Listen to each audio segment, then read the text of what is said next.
Sa isang puwang na napapalibutan ng mga sanga ng puno, ang inang dragon ay tumingin sa mga bata na may malulubha na sugat na may mga mata na puno ng paghanga at papuri.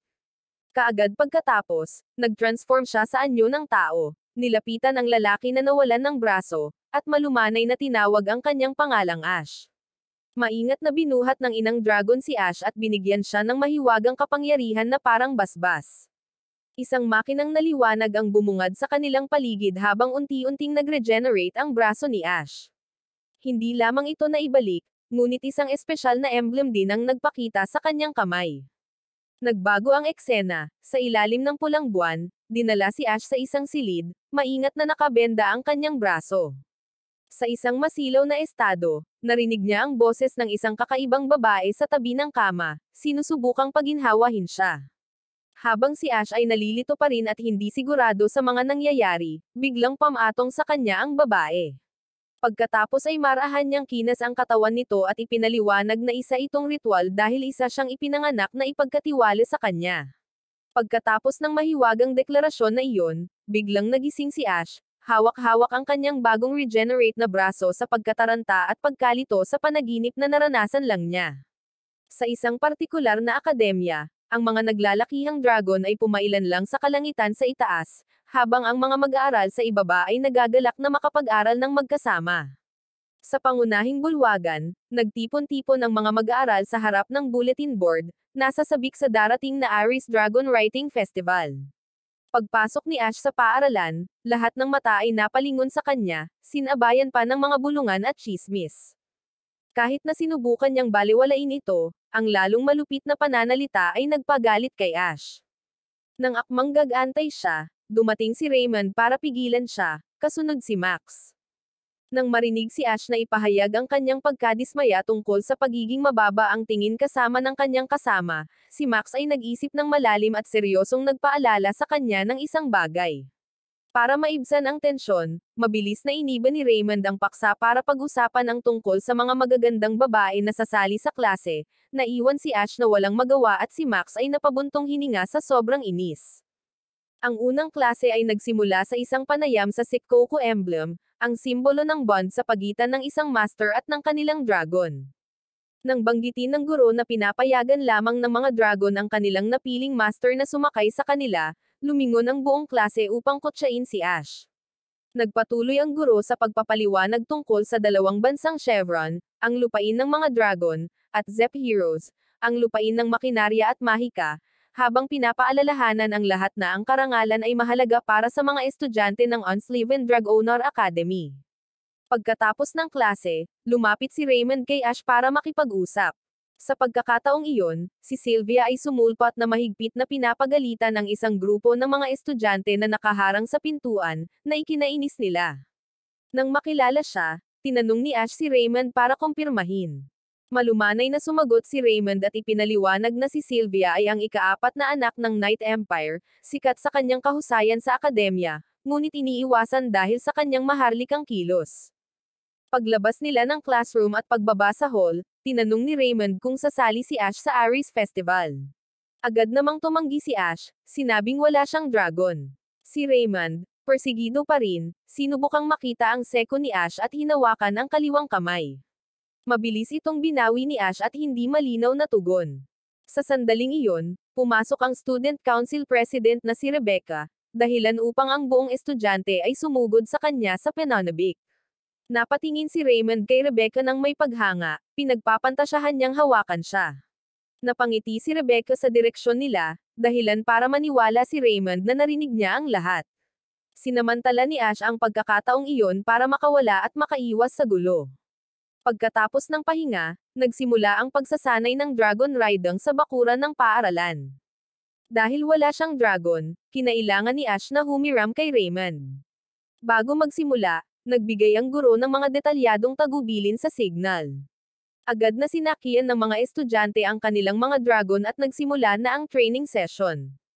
Ang mga dragon ay mabangis na sumugod sa isa't isa sa labanan.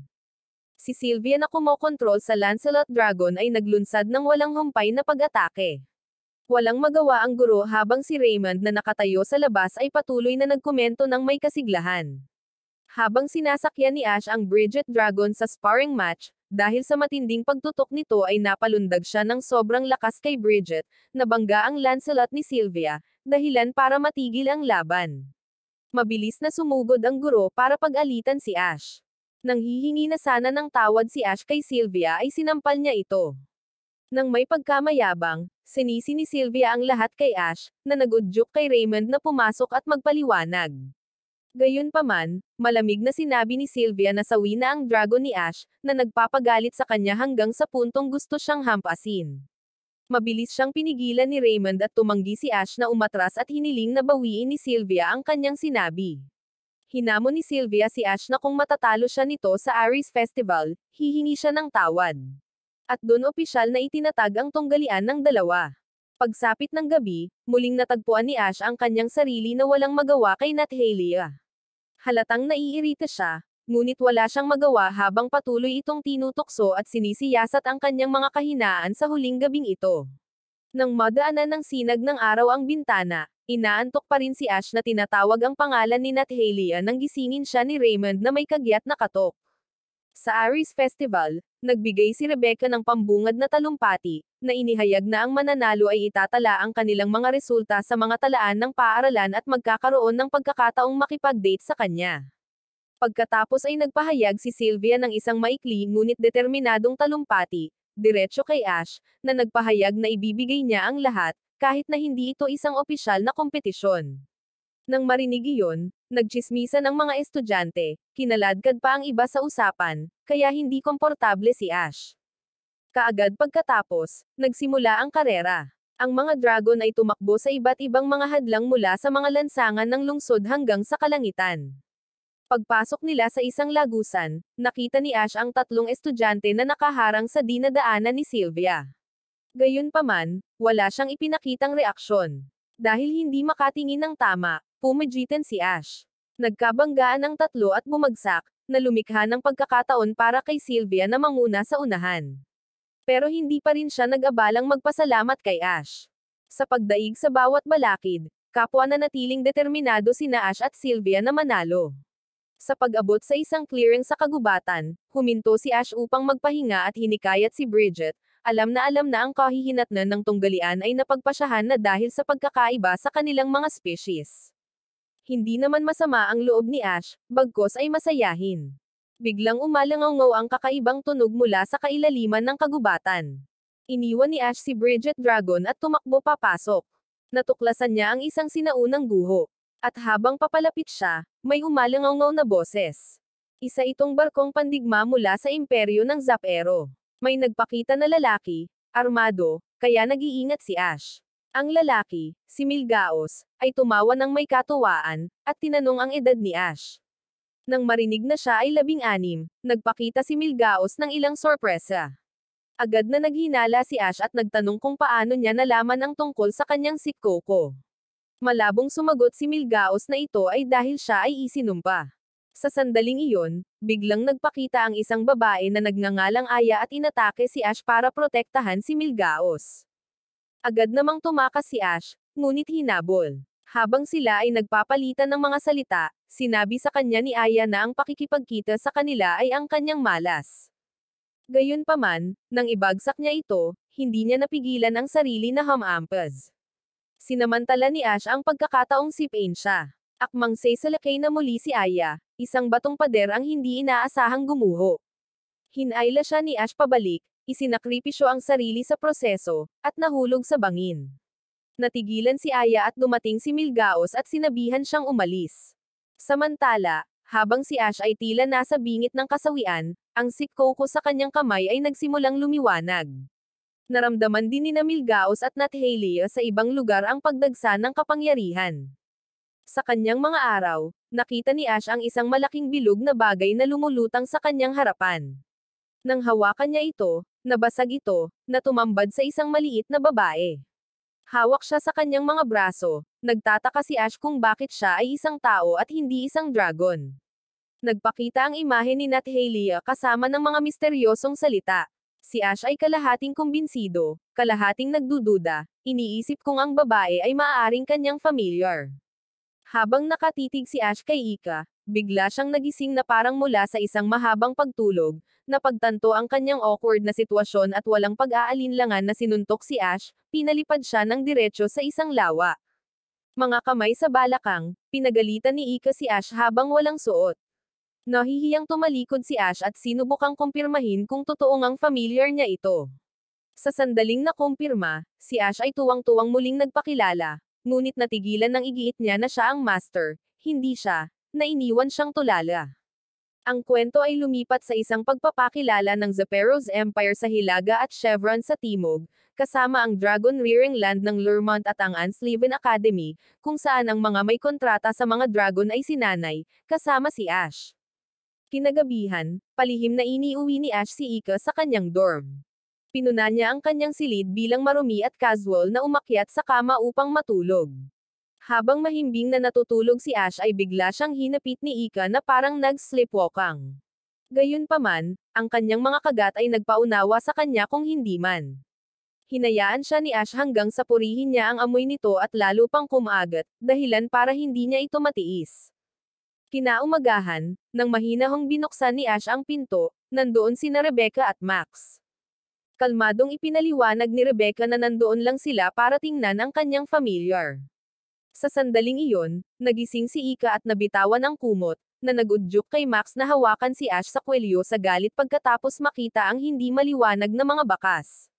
Nanatiling tahimik si Rebecca, napagtantong hindi sila magkatabi ng kama at nilinis ang pangalan ni Ash. Ipinahayag ni Ika na hindi kailangan ng mga familiar dragon ng damit, na nagudyok kay Ash na dali-dali siyang takpan ng kumot.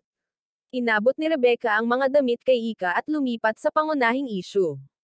Hiniling ng akademya kay Professor Kernwell na tumulong sa pagharap sa usapin ng familiar ni Ash. Ipinaliwanag ni Max na si Kernwell ay isang espesyalista sa mga pagsusuri sa dragon. Pinayuhan ni Rebecca si Ash na itago si Ika sa loob ng kanyang silid at pinaalalahanan itong bisitahin ang Dragon Care Support Room para matanggap ang kanyang allowance. Pasasalamat sa tulong, si Ash ay labis na nagpasalamat sa kanya. Si Ika, na nakasuot na ngayon ng bago, sobrang nakakapansing damit, ay nakakuha ng atensyon ng lahat. Excited niyang hinangaan ang sarili sa salamin, pinupuri ang sarili niyang hitsura habang si Ash ay walang magawa. Habang nag-iisip si Ash kung ano ang bibilhin niya para sa kanya, isang crepe stand ang nakakuha ng atensyon ni Ika. Sinabi niya na nagugutom siya dahil hindi pa siya nakakain ng almusal. Sinubukan ni Ika ang crepes sa unang pagkakataon, natuwa si Ika at ipinahayag na kakainin niya ito araw-araw. Nang ipaalala sa kanya ni Ash na kailangang kumain ng karne ang mga dragon, bigla siyang nanghina at bumagsak sa mga bisig nito, na nagsasabing naiinitin siya. Sa gulat, sinubukan siyang dalhin ni Ash sa infirmary, ngunit pinigilan siya ni Ika.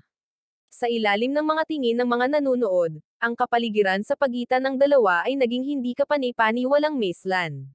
Akmang magdadampi ang kanilang mga labi ay biglang sumulpat sina Sylvia at Shelly.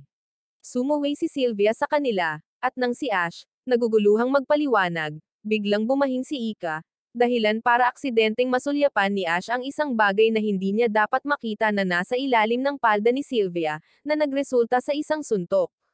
Nagalit si Sylvia nang malaman na ang crepe ay naglalaman ng anthar. Mabilis na pinainom ni Shelly si Ika para bumaba ang konsentrasyon. Ipinaliwanag niya na ang anthar ay parang alak at ang pagpapakain nito sa mga dragon ay ilegal. Nataranta si Sylvia na makalimutan ni Ash ang isang napakahalagang bagay. Ipinaalala ni Shelly sa kanya ang pangunahing dahilan kung bakit sila nagpunta. Inamin ni Sylvia na mali siya sa sinabing sawi na ang familiar ni Ash at humingi ng tawad sa kanya. Dahil sa pagiging prinsesa, nahiya siya at mabilis na tumalikod at umalis. Nagpaalam si Shelly at sumunod sa kanya. Habang hinahangaan sila ni Ash, hinayla siya pabalik ni Ika sa selos at pinagalitan. Walang kamalay-malay na may palihim na nagmamasid sa malayo. Nang lumingon si Ash, nawala na ang figure. Pagkatapos ng kaguluhan, nagpatuloy sina Ash at Ika sa pamimili. Sa isang tindahan ng damit ng mga babae, nang tawagin siya ng staff bilang nakababatang kapatid na babae ni Ash, galit na hinayla ni Ika ang kurtina bilang pagtutol, kahit na sinusubukan pa rin niya ang mga damit. Pagkatapos mamili, naupo si Ash malapit sa isang waterfall fountain kasama si Ika, na humihingi pa rin ng crepes kahit hindi pa natatapos ang dala niya. Sa kanilang pagtatalo, napagtanto ni Ash na walang pangalan si Ika. Sinabi niya sa kanya na sinadya niyang tawagan siyang Ika mula pa noong una, dahil ito ang pangalan ng unang familiar ng breeder, si Rosa Maria. Sa sandaling natanggap niya ang kanyang pangalan, isang alon ng kapangyarihan ang lumabas mula sa kanya, at ang sikoko sa kamay ni Ash ay lumiwanag, ang kontrata sa pagitan nila ay nabuo, at ang kanilang astral na daloy ay naging isa. Pagkatapos ay ginamit ni Ika ang pampublikong banyo sa malapit, hindi niya namalayan na may palihim na nagmamasid sa kanya. Habang naghuhugas siya ng kanyang mga kamay, nagpakita ang taong iyon sa kanyang likuran na may dalang bote ng mapanganib na likido. Lumipat ang eksena kina Sylvia at Shelley na nag-uusap tungkol sa mga naunang pangyayari, kasama si Sylvia na awkward na sinusubukang i-justify ang sarili. Nakipagkita ulit kay Ash sa awkward na sitwasyon sa palikuran ng mga babae, agad siyang pinagalitan ni Sylvia. Sagot ni Ash, sobrang tagal na daw ni Ika sa loob. Mabilis na nag-imbestiga ang dalawa at nakita ang sombrero ni Ika at mga bakas ng iron powder, ebidensya ng pagdukot sa kanya. Naalala ni Ash ang isang kakaibang sensasyon kanina at iniugnay ito kina Milgaos at Aya. Hinuha ni Sylvia ang intensyon ni Ash na hanapin si Ika at sinubukan itong pigilan. Sa unang pagkakataon, ginamit ni Ash ang kanyang sikoko para i-activate ang astral flow sa ilalim ng patnubay ni Sylvia. Nang tumutok siya kay Ika, kumikinang ang marka at lumikha ng isang trail ng mga asol na paru-paro na humantong sa kung saan siya naruroon. Sinundan ni Ash ang mga paru-paro sa isang abandonadong mansyon. Habang sinusubukan niyang buksan ang pinto, napansin ni Sylvia ang isang magic circle na may lahat ng run na bato sa mga halijing bato. Nang mabuksan ni Ash ang pinto, dali-dali silang pumasok sa loob, hindi nila namalayan na nagsimula na palang umilo ang mga bato. Samantala, sa isang laboratorio, nagising si Ika na nakagapos ng mahigpit. Ang babaeng dumukot sa kanya, si Angelica, ay humanga sa kanyang kapangyarihan at inihayag ang kanyang layunin ay mag-eksperimento kay Ika upang maunawaan kung bakit may mga anyong tao ang mga dragon. Nagulat si Angelica nang makitang mas matalino si Ika kaysa sa ibang mga dragon at nagpas siyang i-dissect ang kanyang katawan. Saktong dumating si Ash at ang iba pa. Sinira ni Sylvia ang bakal na pinto kaya napilitan si Angelica na huminto. Galit na galit, humingi ng paliwanag si Ash. Mahinahong sagot ni Angelica na kumikilos siya sa utos ng akademya. Nakilala ni Sylvia kung sino siya, at si Ash, na naaalala ang mga salita ni Rebecca, ay hindi makapaniwalang nagreklamo. Ipinaliwanag ni Angelica ang kanyang mga dahilan, ngunit tumanggi si Ash na tanggapin ang mga ito at hiniling na ibalik niya si Ika. Agad na isiniwalat ni Angelica ang isang stash ng alone powder bilang kanyang trump card, na naging sanhi ng pagyanig sa buong mansyon. Salamat sa magnetic field ng Oracle, hindi makalapit ang mga dragon. Pagkatapos ay nagpatawag siya ng magic circle na nagpatulog kina Sylvia at Shelley. Sinubukan ni Ash na pigilan ang antok, ngunit kalaunan ay bumagsak din. Hindi dala ng mali siya ang mga kilos ni Angelica, at ayaw niyang makapinsala sa taong may marka ng Dragon Hunter. Maluha-luha si Ika na sumigaw ng malakas, pinaandar ang astral flow na umalangaw kay Ash at nagpagising sa kanya. Sa isang indayog ng kanyang braso, binasag ni Ash ang magic circle at winasak ang alone. Gulat na pinagmamasdan ni Angelica ang paglapit ni Ash sa kanya na may napakaraming presensya. Tumakbo si Ika sa kanya, humihikbi ng hindi mapigilan, pagkatapos ay ibinigay ang ikatlong suntok ng anime. Pagkatapos ng isang nakakapagod na araw, bumalik si Ash sa dorm, nakaupo sa tabi ng isang natutulog na Ika at nananagoy sa hindi makapaniwalang nangyari ang lahat. Inulit niya ang parehong tanong mula noon, ngunit sa pagkakataong ito ay marahang hinaplos ang kanyang buhok na may pakiramdam ng kapayapaan. Kinaumagahan sa paaralan, sinugod ni Raymond si Ash, nagtatanong tungkol sa mga chismis noong nakaraang araw. Nagpanik noong una si Ash, sa pag-aakalang si Angelica ang ibig sabihin ni Raymond, ngunit nakahinga ng maluwag nang si Sylvia ang binanggit. Nakita ni Raymond na kainahinala ang reaksyon ni Ash, ngunit hinayaan ito. Hindi inaasahan ni Ash at Sylvia na magiging bagong subject teacher nila si Angelica. Habang ang iba sa klase ay kinikilig, si Ash at Sylvia naman ay kinilabutan at natakot. Sa sandaling iyon, sa loob ng student council room, si Rebecca ay nakasandal kay Ash sa ilalim ng isang napakalehitimong pagpapanggap. Pagkatapos ay binitawan niya ang isang nakakagulat na anunsyo na nagpaiwan kay Ash na parehong nataranta at natakot. Sa gulat na tingin ni Ash, sumandal si Rebecca at tinapos ang kanyang pangungusap. Inimbitahan niya pala itong sumali sa student council. Samantala, dahan-daang pinupunasan ni Sylvia si Lancelot Dragon, mahinahong nagpapahayag ng pasasalamat sa presensya nito, na nagbigay daan sa kanya na maging isang dragon trainer. Sa susunod na sandali, tahimik niyang naalala ang kanyang pangako noong bata pa na maging isang mahusay na Dragon Knight kasama si Ash. Tila naramdaman ang pagbabago ng kanyang kalooban, masuyong idiniin ni Lancelot ang kanyang ulo kay Sylvia, sinusubukang aliwin siya. Habang inaalo ni Lancelot, biglang naikuyom ni Sylvia ang kamao sa galit sa ginawa ni Ash ng pagsakay sa dragon. Naputol ang pag-iisip niya ng isang gulat na sigaw. May nakatakas pala na dragon at walang pag-aalinlangan, sinugod niya ang pinagtitipunan ng mga gwardya at nabalitaan na tumakas ang Estrada Dragon. Bumalik sa awkward na kapaligiran sa pagitan ni Ash at Rebecca sa silid ng Student Council, napansin niya ang pagkabalisa nito at mabilis na ipinaalala sa kanya ang mga kakaibang individual na nakatagpo niya, na para bang hinihikayat siya. Nang hindi siya binibigyan ng pagkakataong tumugon, sinimulan ni Rebecca na ipaliwanag ang hindi pagkakaunawaan ng Zaporozhe Empire tungkol sa akademya. Pagkatapos ay mariing idiniin ang kanyang sariling kritikal na tungkulin.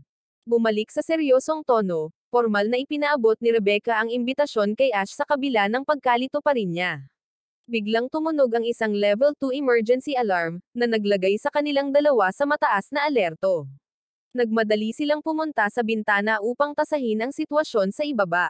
Ang nakita ni Ash at Rebecca ay sinusubukan ni Sylvia na sumakay sa Estrada Dragon, na ikinagulat ni Ash. Kalmadong ipinaliwanag ni Rebecca na hindi makayanan ni Sylvia ang pagkatalo at gusto niyang lampasan si Ash kahit anong mangyari. Nang matapos niya ang kanyang pangungusap, binuksan niya ang bintana at tumalon palabas. Kasabay nito, tinawag niya si Cholane Dragon at sinuot ang arch armor na ginawa nito.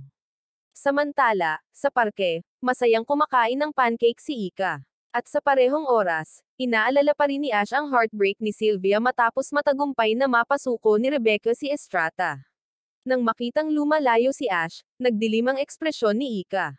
Galit niyang hinigit ang tenga nito, napaiyak siya sa sakit at humingi ng awa. Bigla siyang na-curious tungkol sa maraming tao na nagtitipon sa paligid ng rebulto ng bayaning Durham. Mabilis na ipinaliwanag ni Ash kay Ika ang kwento sa likod ng nakaraan ng rebulto. Nahadyap ng mga mata ni Aya ang mapaglarong eksena nila, na nakatingin sa malayo, nag-aalala kung paano niya ipapaliwanag ang lahat kay Milgaos. Sumunod, dinala ni Rebecca sina Ash, Sylvia, at Ika sa Dragon's Claw Tavern para talakayin ang ideya ng pagpunta sa isang date sa panahon ng Dragon Racing Festival. Sa panig ni Aya, habang siya ay nawawala sa pag-iisip, si Milgaos ay patuloy na nagtatanong tungkol sa kasalukuyang sitwasyon sa lungsod habang ipinapahayag ang kanyang pagkamangha sa kung gaano kapayapa ang lugar. Naglabas siya ng magic sword at nagpatawag ng necromantia. Agad na naalerto si Ika sa hitsura nito na may mali. Ang mga mamamayan ng lungsod ay natakot at patuloy na tumakas sa takot sa napakatinding kapangyarihan ng necromantia. Walang pag-aalinlangan, sumugod ang grupo ni Ash at natuklasan nilang nabubulok na ang laman nito. Ang nakapangangilabot na mapangwasak na kapangyarihan ng nilalang ay nag-iwan kay Sylvia na nakatulala, bumagsak pabalik sa lupa. Sa walang hangganang tapang, sumugod si Ika at direktang hinarap si Necromantia. Sa mga mata ni Ash na puno ng pagtataka at pag-aalala, pinakawalan ng nilalang ang mga galami nito na mahigpit na humawak sa kanya. At sa sobrang lakas, sinira ni Necromantia ang ilang piraso ng damit ni Ika. Pagkatapos noon, sa isang atake, halos nawasak nito ang buong lungsod. Sa kabutihang palad, nakuha ni Rebecca ang pagbabago sa oras gamit ang kanyang archgear at hinaranggan ang pag-atake ni Necromantia. Ipinatawag niya ang kanyang maalamat na sibat at inihagis ito ng diretso sa nilalang. Ang sibat ay hindi nagtaksil sa pag-asa ni Ash at diretsyong tumusok sa ulo ni Necromantia. Ngunit sa kasamaang palad para kay Rebecca, sa isang kisap mata, ito ay muling nabuhay at naglunsad ng panibagong pag-atake sa kanya. Nang mapagtantong masama ang sitwasyon, mabilis na hinarang ni Rebecca ang welga at inutusan si Ash na kunin si Sylvia at umalis doon. Nang marinig ito, Agad na tumakbo si Ash, sumigaw ng malakas kay Sylvia na parang sinusubukang gisingin ito mula sa labis na takot. Nang makita ang kanyang kaduwagan, sinampal ni Ash si Sylvia sa ngalan ng lahat para maibalik siya sa kanyang katinoan at mukhang gumana ang sampal. Agad niyang hiniling kay Lancelot na makalapit kay Necromantya at iligtas si Ika na nakuha. Hindi na nagdalawang isip si Sylvia at tinawag si Lancelot gaya ng inaasahan ni Ash. Sa loob ng Necromantya, si Ika ay mahigpit pa ring nakagapos at pinahihirapan ng mga galami nito. Ilang sandali pa, nagising siya na nalilito, nakita si Nathalia na kalmadong nakaupo sa itaas at nagpapakilala. Ikinaway ni Nathalia ang kanyang kamay para ipakita kay Ika ang malagim na kalagayan ni Ash habang sinusubukan niyang paamuin si Necromania. Nanatiling tahimik ang mukha ni Nathalia habang hinihintay niyang ma-realize ni Ika na ang pinakamahalagang bagay ngayon ay ang gumawa ng angkop na archgear para kay Ash. Kasabay nito, sa labas ng laban, pilit pa ring lumalaban si Ash na may hindi natitinag na paniniwalang buhay pa si Ika. Nang marinig ang kanyang determinadong boses, si Ika ay lalong nabalisa. At sa isang kisap mata, nakagawa siya ng kumpletong archgear kasama ang lahat ng kinakailangang accessories at magic. Sa delikadong sandaling iyon, iniabot ni Ika ang archgear kay Ash, na agad namang nakipagsabayan kina Lancelot at Sylvia ng may kapansin-pansing koordinasyon. Sa loob ng gusali, alam na ni Milgaos na matatalo siya sa laban na ito, ngunit kalmado siyang tumalikod at naglakad palayo, na nakakuha ng ilang kawili-wiling impormasyon. Sa langit, magaling na sumakay si Ash sa ibabaw ng Necromantya, tinupad ang huling hiling nito, agad niyang tinawag ang banal na espada at naghatid ng isang pangwakas na atake kay Necromantya. Sa sandaling ito ay nawasak, parehong malayang nahulog sa kalangitan sina Ash at Ika. Ngunit masayang naghawak kamay silang dalawa, pakiramdam nila ay mas naintindihan nila ang isa't isa. Ang madilim na kapangyarihan na nananatili sa kalangitan ay dahan-daang naglaho, na nagpapakita ng nakamamanghang paglubog ng araw sa gabi. Pagbalik sa opisina ng Student Council, mabilis na inimbitahan ni Rebecca sina Ash at Sylvia na sumama sa Student Council at parehong tinanggap ito. Pagkatapos nito, kinas niya ang bawat isa sa kanila sa pisngi bilang bahagi ng induction ritual at itinaas ang kanyang baso upang simulan ang welcome party para sa mga bagong miyembro. Sa tawag ni Rebecca, itinaas ng lahat sa council ang kanilang mga baso at sumigaw ng kanilang tagay. Sa isang madilim na kagubatan, nakaupo si Sylvia, na nasugatan sa binti, sa ilalim ng malaking puno. Isang batang lalaki na halos kasing edad niya ang nagpakita. Tiningnan ni Ash ang sugat sa kanyang binti at sinabing sa ganoong pinsala, dapat na siyang sumuko sa pagsisikap na hanapin ang inang dragon. Gayunpaman, kailangan ng babae ng familiar para lumakas at sinabing hindi siya susuko. Sinabi ni Ash na bubuhatin siya at hahanapin nilang dalawa ang inang dragon na magkasama, at iyon ang alaala ni Sylvia. Noon, siya ay 7 taong gulang pa lamang noong panahon ng pagkaulila ng ang Mother Dragon ang siyang nagbigay ng mga familiar sa sangkatauhan. Na-curious si Sylvia kung ano na ngayon ang itsura ng familiar na iyon. Lumipat ang eksena sa dormitoryo ni Ash. Mahimbing na natutulog si Ika sa kama habang si Ash naman ay nalaglag lang sa tambak ng mga kalat sa sahig. May nakita siyang stuffed dragon at pinulot niya ito. Mukhang nag-iisip si Ash pero wala siyang maalala. Sa paaralan, ipinakilala ng presidente ng Student Council na si Rebecca ang 3 bagong miyembro ng Ansliven Drag Owner Academy Student Council. Ang unang nagsalita ay si Sylvia, isang miyembro ng Executive Committee. Bilang isang bagong dating, inaasahan niyang magkakamali at umaasa na matuto mula sa lahat. Sumunod ay ang pinakamahirap na estudyante ng akademya, si Ash, na siyang namamahala sa mga pangkalahatang gawain. Inamin niya na hindi siya sigurado kung paano siya makakatulong, ngunit sinabi niyang gagawin niya ang kanyang makakaya. Sa wakas, nandoon na si Ika, ang humanoid dragon girl, ang familiar ni Ash. Si Shelly ay binihisan siya ng isang nakasisilaw na damit, at siya ay mukhang kaibig-ibig habang siya ay lumabas upang batiin ang lahat. Itinaas ni Ika ang kanyang mga kamay na parang tigre na kilos at nagpakawala ng cute na dagandong, na ikinatawa ng lahat. Maya-maya sa pasilyo ng paaralan, namula si Ika at tinuligsa ang ginawang pagtatawanan ng isang dragon bilang hindi matatawaran. Pumasok si Ash para ipaliwanag na gusto lang tumulong ni Shelly, at nagtawanan ang mga tao dahil nakita nilang kaibig-ibig siya, hindi para kutsain siya. Ang una niyang gawain bilang miyembro ng Student Council ay tanggalin ang lahat ng flyers na nakapaskil sa mga bulletin board nang walang pahintulot. Umabot si Ika upang ibaba ang isa at mahigpit na binalaan na pinapayagan lamang siyang sumunod sa mga utos nito, wala nang iba. Tiningnan niya ang flyer sa kanyang kamay, na curious kung sino ang Silver Knight. Ipinaliwanag ni Ash na ang Silver Knight ay isang maalamat na bayani sa nobelang Holy Dragon Knight. Ang isa na natalo ang Necromancia at nagligtas sa lungsod. Nagulat si Ika at hindi ba fan club ito ni Ash. Napakamot ng ulo si Ash at tumawa ng mahina. Lumipat ang eksena sa isang lugar sa labas. Isang kabayo ang tumakbo ng buong bilis.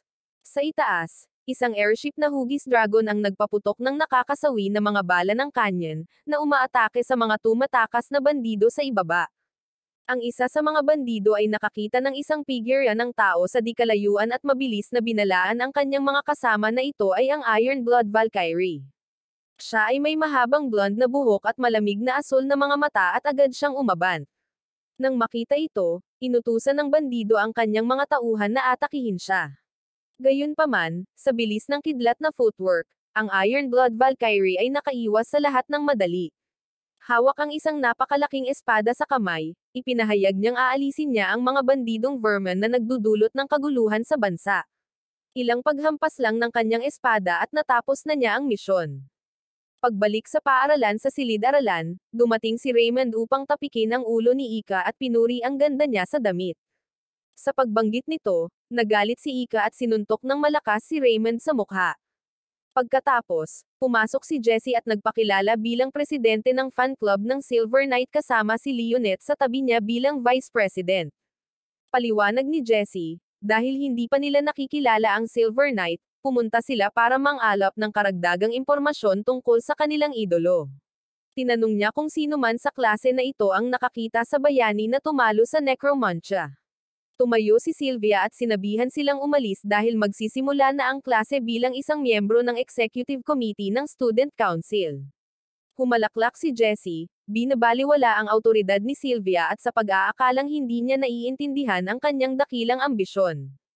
Hindi maintindihan ni Sylvia ang kanyang sinasabi, at pagkatapos ay ipinahayag ni Jessie ang kanyang ambisyon na magkaroon ng anak sa Silver Knight. Ang nakakagulat na pahayag na ito ay nagpagulat kina Ash at Sylvia at nagdulot kay Ika sa galit. Buti na lang at may isang matinong tao pa rin sa fan club. Itinaas ni Leonette ang kanyang salamin at pinuna ang deklarasyon bilang isang paglabag sa sagradong tuntunin ng club na inosente, katapatan, at cuteness. Agad namang binawi ni Jessie ang kanyang pahayag at pinatawad siya ni Leonette. Pagkatapos ay isiniwalat ni Leonette na si Sylvia ay naruroon sa insidente ng Necromancia. Agad na tinanong ni Jessie kung alam niya ang pagkakakilanlan ng Silver Knight, ngunit walang sagot. Sa sandaling iyon, sinabihan siya ni Ash na umalis dahil magsisimula na ang klase. Pagkatapos ay nagpakita si Rebecca, na gustong makipag-usap sa Student Council, ngunit mayabang na hiniling ni Jessie na ibunyag niya ang lahat tungkol sa insidente ng Necromancia. Si Rebecca ay hindi isang taong dapat takutin. Humakbang siya at may ibinulong sa tenga ni Jessie. Nataranta si Jessie at tinawag ang buong club na umalis, at nagulat na naman ang lahat. Sa Student Council meeting room, nalaman ni Ash na hindi maharlika si Jessie. Ipinaliwanag ni Rebecca na ang pamilya ni Jessie ay nagsilbi sa kanyang sambahayan ng Randall sa loob ng maraming henerasyon, at iyon ay kung paano niya ginamit ang mga pagbabanta upang kontrolin ang babae. Sa totoo lang, mabuting anak si Jessie, ngunit dahil sa labis na pagnanais na maging isang maharlika, kumilos siya ng hindi makatwiran. Sa bansang ito, ang Arch ay itinuturing na mga maharlika, at kung ang isang karaniwang tao ay nagpakasal sa isang Silver Knight, sila ay magiging isang maharlika. Nagbabala si Rebecca na kapag nalaman ni Jessie na si Ash ang Silver Knight, hindi siya titigil para makuha ang binhi nito. Namula si Sylvia, habang may pagka-inosente pa rin si Ika na hindi maintindihan ang ibig sabihin ng binhi. Tumanggi si Ash na ipaliwanag ito sa kanya, kaya kinailangan ni Ika na gamitin ang Dragon Force para malaman niya ito sa sarili niya. Nang malaman niya ang kahulugan ng binhi, namula rin siya. Pagkatapos ay lumipat si Rebecca sa pangunahing paksa. Pupunta si Prinsesa Veronica sa Ansleven upang siyasatin ang resulta ng labanan sa Necromancia. Nang marinig na darating ang kapatid, napasigaw si Sylvia sa takot at nagtago sa ilalim ng mesa. Sa labas, pagkatapos makitungo sa mga bandido at i-escort sila sa airship, binago ni Veronica ang kanyang kurso upang tumungo sa Ansliven. Sabik na sabik siyang makita si Sylvia. Sa mataong mga kalye na puno ng mga tao, si Aya ay nagbalat kayo bilang isang cute na babae, tahimik na pinagmamasdan ang kanyang paligid, umaasang mahanap ang taong nakatalo sa necromancer gaya ng utos ni Milgaos, ngunit ito ay mas mahirap kaysa sa inaasahan niya. Ang mga tawanan sa kanyang paligid ay nagparamdam sa kanya na bigla siyang na out of place sa gitna ng buhay na lungsod. Sa paaralan, si Sylvia ay nanatiling madilim at malungkot, at hula ni Ash na dahil narinig niya na darating si Veronica. Nagpa siya si Shelly na sabihin sa kanila ang dahilan. Kahit na si Veronica ay hindi isang breeder, siya ay nagtataglay ng superhuman strength at pambihirang sword skills, na nakakuha sa kanya ng titulong Iron Blood Valkyrie. Dahil sa kanyang malupit na kalikasan, ipinailalim ni Veronica si Sylvia sa maraming napakahirap na mga sesyon ng pagsasanay, na isa sa mga ito ay kasama ang pag-survive sa isang bundok. Simula noon, si Veronica ay naging isang nakakatakot na trauma sa isip ni Sylvia. Pagkatapos ng klase, gusto ni Ash na aliwin si Sylvia, ngunit malamig itong tinanggihan. Bumalik sa kanyang silid, sa ilalim ng liwanag ng kandila at may lavender essential oil na tumutulong sa pagpapagaan ng kanyang isip, mapaglarong minasahe ni Shelly si Sylvia upang matulungan siyang makapagpahinga at makatulog ng mas mahimbing. Kinaumagahan, nagpalit ng damit si Sylvia, naalala ang pangako niya sa kanyang childhood friend na siya ay magiging isang mahusay na kabalyero. Sa pintuan ng kastilyo, magalang na naghintay ang lahat sa pagdating ng Grand Prinsesa Veronica. Sinabihan ni Ash si Ika na kumilos ng maayos, nangako na bibili siya ng crepe kung gagawin niya. Nang akala niya ay hindi na dadating si Sylvia, bigla itong sumulpat, sinabing ayos lang siya at sumali sa welcoming line-up para kay Veronica. Ang Sylvanas Airship, ang personal na barkong pandigma ni Veronica, ay nagpakita sa kalangitan. Umaandar ito sa enerhiya ng millennium, isang fossil ng 1,000 taong gulang na dragon. Paglapag ng barkong pandigma, magalang na binati ng lahat si Veronica. Bumaba si Grand Prinsesa Veronica sa barkong pandigma at agad na hinanap si Sylvia. Lumabas si Sylvia para salubungin siya at lumapit sa kanyang ate. Bagaman matagal na silang hindi nagkita, galit na pinagbintangan ni Veronica si Sylvia na niloko siya at inatake siya. Mabilis na umiwas si Sylvia, nakangiting tinanggal ang kanyang maskara at si Shelly in disguise pala ito. Sa pagkakataong iyon, nagmamadaling lumapit ang tunay na Sylvia para magbigay galang. Nang makita ang mabagsik na ekspresyon ng kapatid, nanginginig sa takot si Sylvia. Pinarusahan ni Veronica ang kanyang kapatid sa harap mismo ng lahat, pinutol ang kanyang espada at sinira ang uniforme ni Sylvia. Si Sylvia, na nahihiya at nababalisa, ay yumuko upang takpan ang kanyang katawan, habang si Veronica ay paalitang nag-iinsulto at nagmamaliit. Mabilis na sumugod si Shelly para takpan ng coat si Sylvia. Hindi na nakayanan ni Ash at nagsalita, nagtatanong kung ang pag-aasta sa pamilya na parang hindi tao ay ang pag-uugali ng isang tunay na kabalyero. Gayunpaman, napagtanto ni Veronica na si Ash ay si Ash Blake at agad na inutusan si Glenn na isama siya. Ang eksena ay lumipat sa isang nasirang bahay sa isang bundok kung saan si Aya ay sumusulat ng isang liham ng may isang lalaki na sumugod upang magulat ng masamang balita. Ang Iron Blood Valkyrie ay dumating sa Ansliven at ang mga tao ng Tantelos ay pumasok sa lungsod upang maghiganti. Nagmamadaling bumaba ng bundok si Aya para pigilan sila. Pabalik sakay ng Sylvanas, si Ash ay nakasuot ng damit ng katulong. Ipinakilala ni Rose ang kanyang sarili bilang ang taong namamahala sa pagsasanay sa kanya. Gayunpaman, napaka-clumsy ni Rose na hindi niya kayang pangasiwaan ang sarili niyang mga gawain, pati na rin turuan si Ash. Pagkatapos ng isang nakakapagod na sesyon ng pagsasanay, si Ash ay bumagsak sa mesa dahil sa pagod at natuklasan ng ilang mga libro tungkol sa maalamat na mga Dragon Knight, kaya casual siyang pumili ng isa para basahin. Sa dormitoryo ng paaralan, inilagay ni Sylvia ang kanyang sira na uniforme sa kama, umaalingongaw pa rin sa kanyang isipan ang panunumbat ng kanyang kapatid. Samantala, nakatutok si Ash sa pagbabasa ng libro nang hindi sinasadyang masagi niya ang umaapaw na asset ni Rose, dahilan para mamula siya at awkward na humingi ng tawad. Ipinaalam sa kanya ni Rose na gustong makipagkita sa kanya ni Veronica. Gayunpaman, bago makita ang Grand Princess, kailangan ni Ash na mag-alis ng suot dahil ang tagpuan ay isang hot spring na itinayo sa loob ng barkong pandigma ng Sylvanas. Nag-demonstrate muna si Rose na walang suot na nakatayo sa harapan niya, saka sinenyasan ng ibang mga kasambahay na humakbang paarap at alisan si Ash ng damit. Kasabay nito, sina Rebecca at Professor Angelica, na parehong nakatapis ng tuwalya, ay papunta na rin para salubungin si Veronica.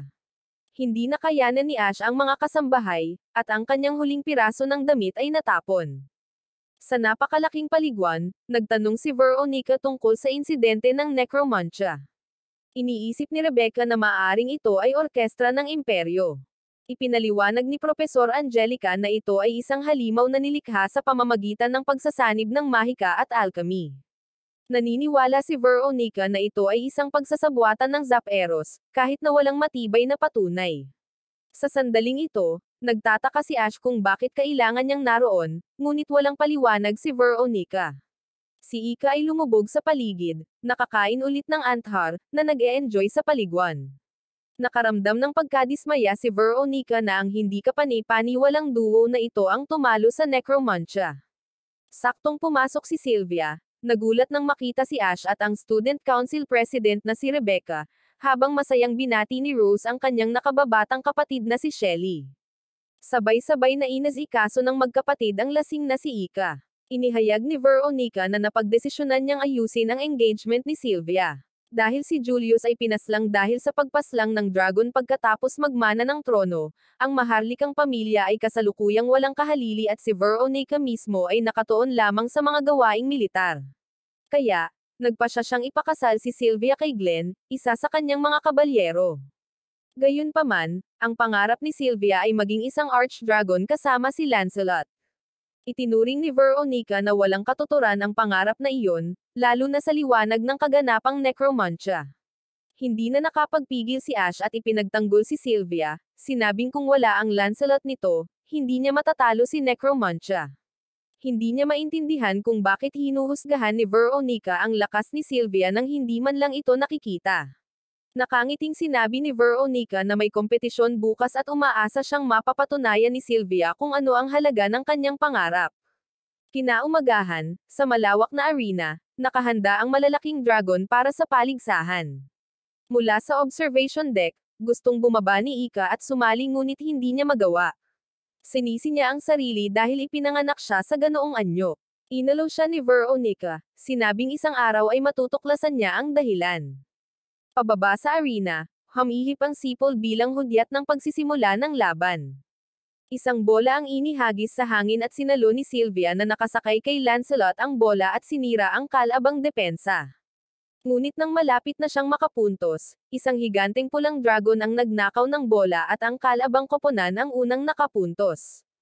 Ang susunod na round ay naglaro ng katulad, at pinangunahan ni Sylvia ang pagsalakay ngunit hindi niya nalampasan ang mabilis at biglaang pag-atake mula sa kadena ng pulang dragon. Sa huli, parehong natamba sina Lancelot at Sylvia. Pagkagising niya, natagpuan ni Sylvia ang sarili sa kanyang silid, binuhat pabalik ni Ash. Nakaramdam siya ng matinding pagkadismaya sa kanyang pagkatalo. Sa pagkakataong iyon, kumatok at pumasok si Rebecca, may dalang bisita, si Glenn. Dumating siya sa utos ni Veronica na bisitahin si Sylvia. Ipinaalam niya sa kanya na si Veronica ay bibisita sa lungsod sa susunod na araw, pero hindi pinayagan si Sylvia na samahan siya. Sa halip, kinailangan niyang mag-isa sa simbahan ng Valyria para manalangin at magsisi. Bago umalis si Glenn, tinanong ni Sylvia kung talagang gusto niya itong pakasalan. Gayunpaman, sinabi ni Glenn na susundin lang niya ang utos ni Veronica. Si Ash, na galit para sa kaibigan, ay lumapit upang tanungin ang saloobin ni Glenn. Ngunit para kay Glenn, ang mga utos ni Veronica ay ganap. Kahit utusan siya nitong masawi, susundin niya. Pinaalalahanan din ni Glenn si Ash na alamin ang kanyang lugar at itigil na ang pagiging mayabang. Napagtanto ni Sylvia na nagbago na si Glenn simula nang paslangin si Julius para sa Dragon Slay. Kinuha ni Veronica si Glenn dahil may kapangyarihan siyang kontrolin ang isang kabalyero na kasing kasanayan niya. Pagkatapos ay ipinaalam ni Rebecca kay Ash na ang Student Council ay magpupulong sa susunod na umaga upang pag-usapan ang Royal Observation Event. Hindi imbitado si Sylvia dahil nasugatan pa siya. Kinaumagahan, pumunta si Ash sa student council meeting room at biglang niyakap ni Ika. Nalasing siya sa Anthor candy, nag-iinit ang katawan niya at mahigpit na nakakapit kay Ash.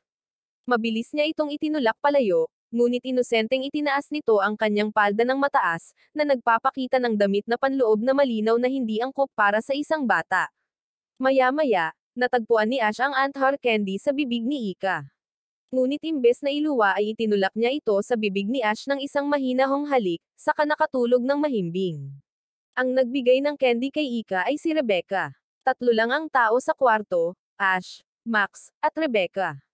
Idineklara ng Student Council President na susundin nila si Veronica. 5 taon na ang nakalilipas, sinubukan ng Mountain Lord na tapusin si Veronica ngunit nabigo at pagkatapos ay nawala ng walang bakas. Sa pagkakataong ito, ang kailangan nilang bantayan ay si Abicha, isang high-level wanted criminal. Kinabukasan, habang abala ang mga taong bayan sa pagkukumpuni ng lungsod, dumating si Veronica. Nalungkot si Ika dahil nawasak ang paborito niyang crepe shop. Sinabi ni Ash na baka hiramin niya ang kanyang arch at nangakong bibilhan siya ng maraming crepes. Samantala, sa simbahan ng Valeria, same time na nagdarasal at nagsisisi si Sylvia. Bigla niyang narinig ang boses ni Jessie na nagdarasal na makatanggap ng binhi mula sa Silver Knight. Pinuna siya ni Sylvia, sinabi na si Saint Valeria ay isang tagapag-alaga ng hustisya, hindi isang patron saint ng pagbubuntis. Habang nagtatalo ang dalawa, sumabog ang kisame ng simbahan, bumaba ang mga tulisan at isang malaking dragon, at nakatayo sa likod ng dragon ay walang iba kundi si Abicha, ang high-level wanted na kriminal. Nag-flashback ang mga nakaraang eksena, na nagpapaliwanag kung bakit nasa simbahan si Sylvia at kung bakit nandoon din si Abicha. Isang haligi ng itim na usok ang nagpakita mula sa isa sa mga gusali, na nakakuha ng atensyon ng maraming dumadaan, kabilang ang grupo ni Ash at Veronica. Si Glenn, na nakatayo sa tabi ni Veronica, ay lumingon at kinausap siya sa tono na parang nagpapatibay sa kanyang pagbabalik. Nang matapos itong magsalita, tumalikod na siya at sinubukang umalis, ngunit pinigilan siya ni Ash, na may sinabi tungkol sa posibleng naroroon ang prinsesa. Ngunit binigyan siya ng tingin ni Veronica ng totoong sagot. Lumipat ang eksena sa barkong Sylvanus kung saan dumaan ang hudyat mula sa simbahan ng Valeria at lumabas si Abicha sa screen. Maging si Ash ay nagulat sa muling pagsulpot nito. Nagpalitan ng mga salita sina Abicha at Veronica, ngunit pagkatapos ay ipinakita sa kanila ni Abicha ang isang nakakagulat na tanawin. Nakatali si Jessie, napadamit panloob lang ang suot na may nakakaawang ekspresyon sa mukha. Isang bomba ang inilagay mismo sa ilalim ng kanyang mga paa. At hindi lang iyon, nahuli ni Abicha ang isang buong grupo ng mga tao para gamitin bilang mga bihag para pagbantaan ang grupo ni Veronica. Naging malamig ang tingin ni Veronica kay Abicha. Bago umalis, nag-iwan si Abicha ng isang napaka-provocative na mensahe para kay Veronica. Habang ang iba ay takot, nakita lamang ito ni Veronica bilang walang kabuluhang kalokohan. Dahil sa sitwasyon, sinabi niyang magagamit lang nila ang Sylvanus para pasabugan ang simbahan at nagulat si Ash nang marinig iyon. Sa simbahan, maingat na inilagay ni Abicha ang kanyang mga gwardya upang maiwasan ang anumang slip-up na maaaring maging panganib. Kabilang sa mga bihag ay si Sylvia, na tumingin kay Jessie nang may matinding pag-aalala. Sa pag-iisip sa mga salita at kilos ni Jessie, nakaramdam si Sylvia ng hindi pagkakaunawaan. Siya dapat ang nakabitin doon, hindi si Jessie. Sa tabi ni Sylvia ay naroon din si Aya na naisip ang tumayo para tumulong ngunit sa huli ay hindi siya makakilos. Biglang bumulaga kay Aya ang tunog ng umiiyak na sanggol at pinilit niyang patahimikin ang bata. Samantala sa Sylvanus, ang usapan ng paglulunsad ng atake ni Veronica ay nagdulot ng alarma ngunit mabilis na namagitan si Rebecca. May solusyon siya at ibinulong kay Veronica. Kasunod, ipinakita si Ash na lumalapit sa simbahan mag-isa.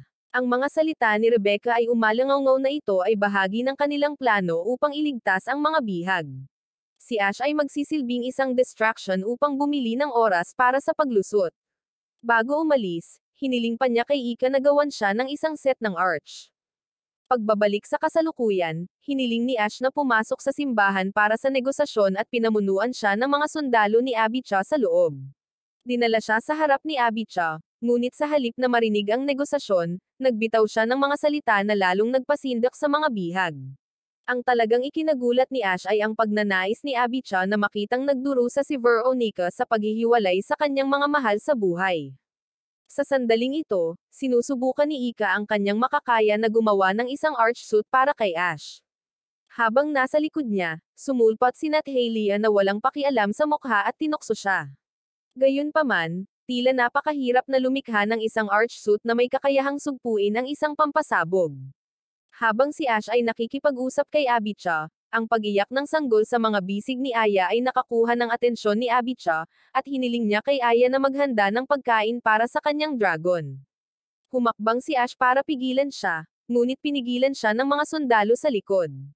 Sa harap ni Aya ngayon ay ang imahe ng kanyang sarili na gagawing sakripisyo sa dragon. Biglang may humakbang sa harapan niya kaya pati si Jessie ay nataranta, at si Sylvia pala ito. Bilang tugon sa interogasyon ni Abby, ibinunyag ni Sylvia ang kanyang maharlikang pagkakakilanlan, at lahat ng nangyari ay naitala ng isang aparato na nakakabit kay Ash at ipinadala kay Veronica, bagaman itinuring ito ni Veronica bilang walang isip nang makita niya ito. Lumapit si Abby, ang kanyang mga mata ay kumikinang sa pananabik nang makita na si Sylvia, ang nakababatang kapatid na babae ni Veronica, ay humakbang upang protektahan ang mga tao, at ngayon ay nagnanais na masawi ng may karangalan tulad ng isang kabalyero.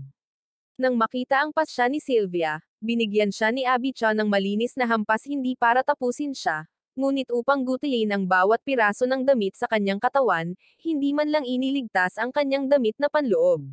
Naiwang walang suot si Sylvia sa harap ng lahat, na muntik nang mapatid sa kanya at madapa. Sa sandaling iyon, muling nagpakita ang mga larawan mula sa kanyang nakaraan, pangungot siya mula sa kanyang mga kamag-anak at kaibigan, na lahat ay nakakita sa kanya bilang mayabang dahil lamang sa siya ay may marangal na angkan. Gaya nga ng sinabi ni Abby, sa sandaling alisan ng maharlikang kasuutan, si Sylvia ay hindi naiiba sa isang ordinaryong babae. Ngunit sa halip na malunod sa mga negatibong alaalang ito, tumayo si Sylvia, kinuha ang mga salita ni Abby bilang pampatibay loob at ang naunang slash bilang isang bagay na dumurog sa duwag sa loob niya. Para siyang muling isinilang sa isang bagong tao, na labis na ikinagulat ng lahat ng naruroon. Habang nakatulala pa rin si Abby, lumabas sa ilalim ng lupa sina Glenn at Rebecca, nakatayo sa harap ni Sylvia at ng mga bihag na para bang pinoprotektahan sila. Ang dalawa ay agad na unang hamampas ng malalakas at mapagpasyang pag-atake na nagpabagsak sa mga sundalo ni Abby, na pinilit pa itong umatras. Nang makita ito, kumawala si Ash mula sa pagpipigil ng mga sundalo at sumugod, napigilan lamang ng talim ni Abby. Sa likod niya nakatayo ang dragon at inutusan niya itong sagorin at salakayin siya. Ngunit pagkatapos ng isang kislap ng liwanag, nakita ng lahat na pinatigil ni Ash ang pagsalakay ng dragon gamit ang kanyang kamay, na naglalabas ng napakalaking aura. Salamat sa arch na nagawa ni Ika sa tamang oras, mabilis na natalo ni Ash ang dragon. Ang mahiwagang baril sa kanyang braso ay nagyelo sa simbahan, sa bomba, at maging kay Abby, na may balak na pasabugan ito. Ang sandaling iyon ay nag-iwan ng matinding impresyon sa lahat. Sa huli, nakontrol ang lahat. Gayunpaman, tila ayaw palampasin ni Jessie ang pagkakataon. Kaya, sinunggaban niya si Ash na sinusubukang makipagsesyon sa kanya doon mismo sa santuwaryo. Ngunit salamat kay Rebecca, na napatumba si Jessie sa oras, siya ay napigilan. Lumapit si Ash sa malaking estatwa sa templo kasunod ng tingin ni Rebecca kung saan nakaupo si Sylvia na malungkot at nanlumo. Imbes na sisihin si Sylvia sa anuman, pinuri siya ni Ash gamit ang boses na puno ng pagmamalaki at sinabihan siyang sumakay sa likod niya dahil hindi siya makalakad, kahit nalilito sa pag-uugali ni Ash. Sa sandaling nasa kanyang likod, ang lahat ay nadama na ligtas at ang lahat ng mga pasanin ay tila natutunaw.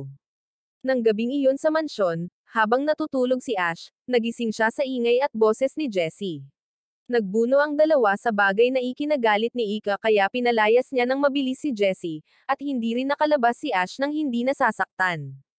Kinaumagahan, sina Ash, Ika, at Rebecca ay pinuntahan si Veronica.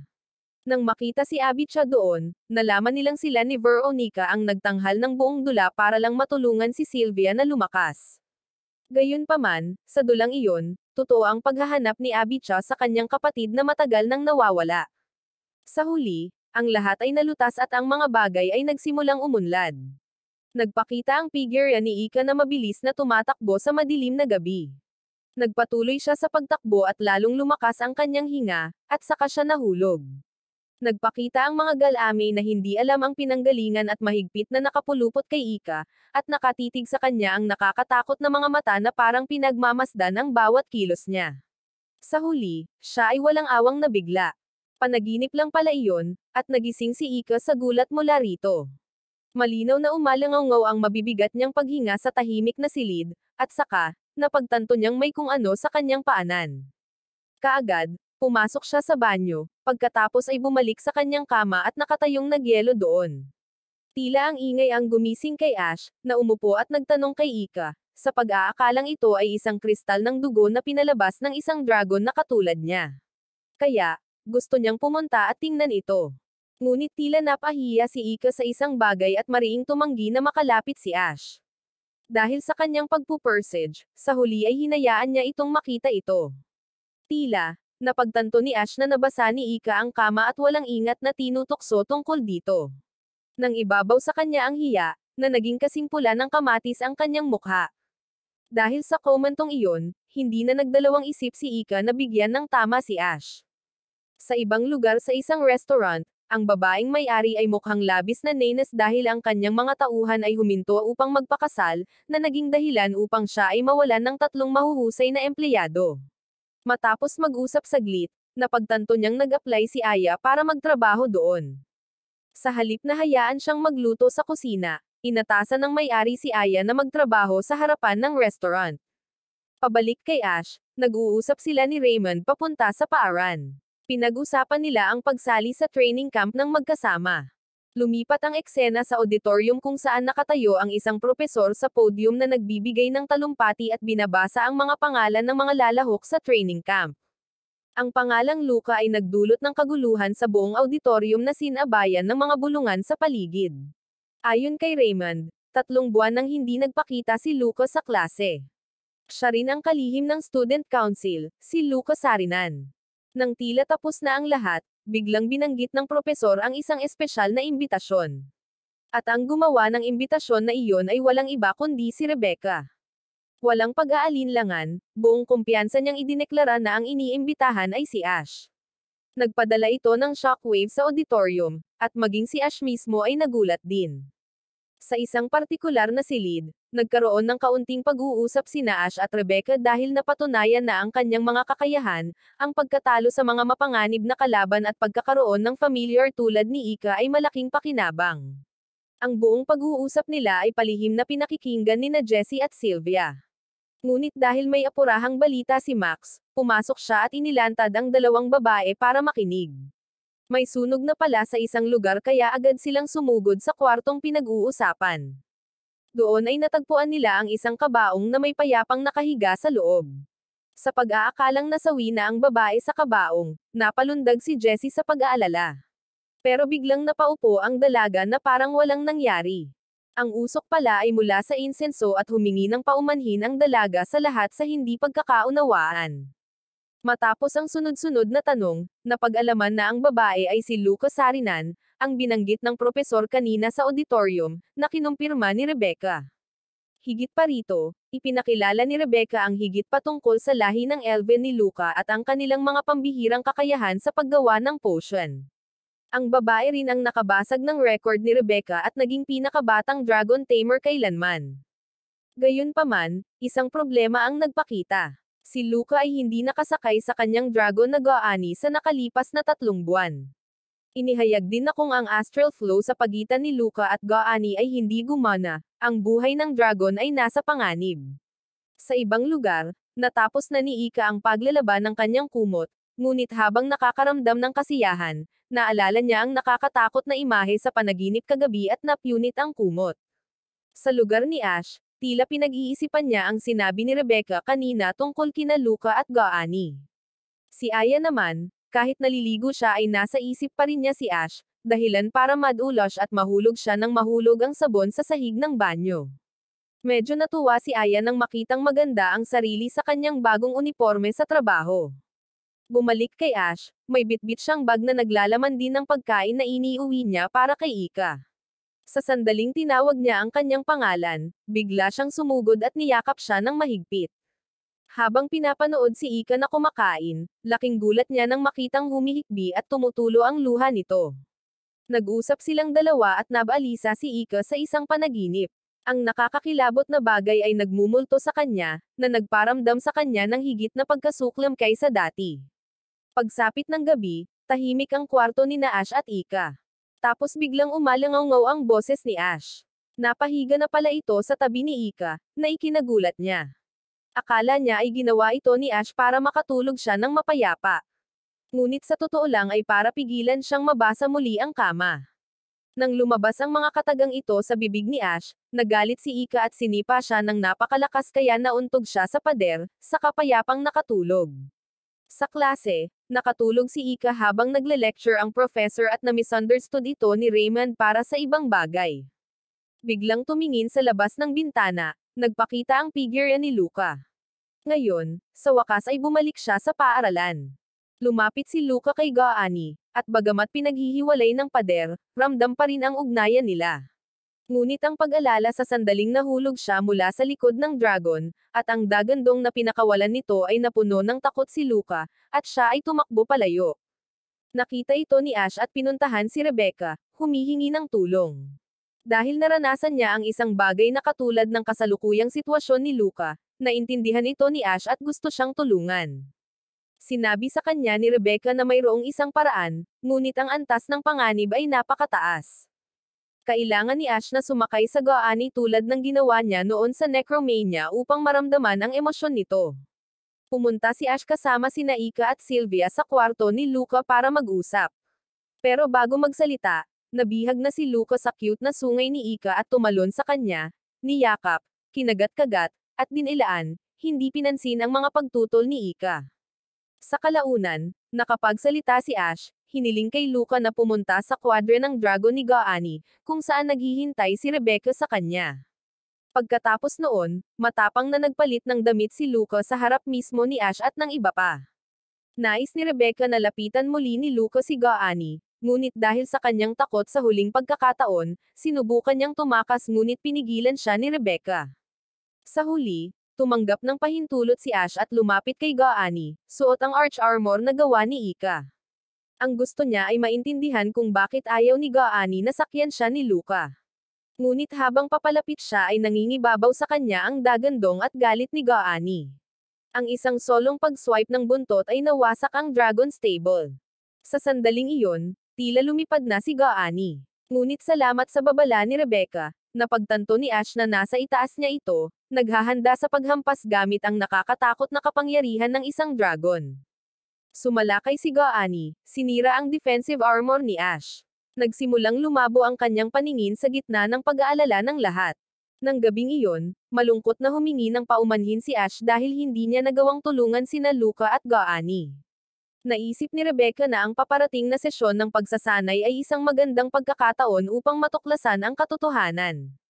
Nang marinig ito, mabilis na nagboluntaryo si Ash na hikayatin si Luca na makilahok. Samantala, sa kanyang silid, habang nakababad sa paliguan, walang kamalay-malay na naalala ni Luca ang magagandang sandali sa pagitan nila ni Gaani.